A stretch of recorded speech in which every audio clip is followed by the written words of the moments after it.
చివరికి ఆ సాధన వలన కొన్ని విచిత్రమైన విద్యలు రావటం మొదలుపెట్టిన తర్వాత పూర్తిగా కనుపాపలు మారిపోవడం జరిగింది. ఒక బ్రౌనిష్గా మారిపోవడంతో ఫాదర్కి అనుమానం వచ్చి, ఆయన సిద్ధయోగాలనే ఉన్నారు కాబట్టి ఆ సిద్ధ పురుషుల సత్సంగం అప్పుడప్పుడు ఆయన చేస్తుంటారు కాబట్టి చూసిన వెంటనే నీ కనుపాపల్లో తేడా ఉంది, ఏదో మార్పు వచ్చింది.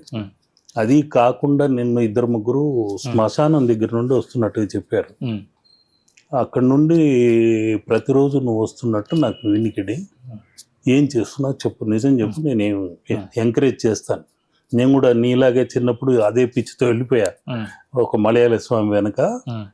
కాబట్టి నేనేం అనుకోని ఓపెన్గా మాట్లాడు, ఉన్న విషయం చెప్పాను.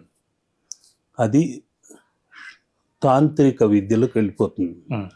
బలులు అడగవచ్చు, ఆ ప్రేతగణాలు అడగవచ్చు, అవన్నీ కూడా శివగణాలే. కానీ క్షుద్ర విద్యల జోలికి వెళ్ళకూడదు. ఒక్కొక్కసారి అది తారుమారవచ్చు.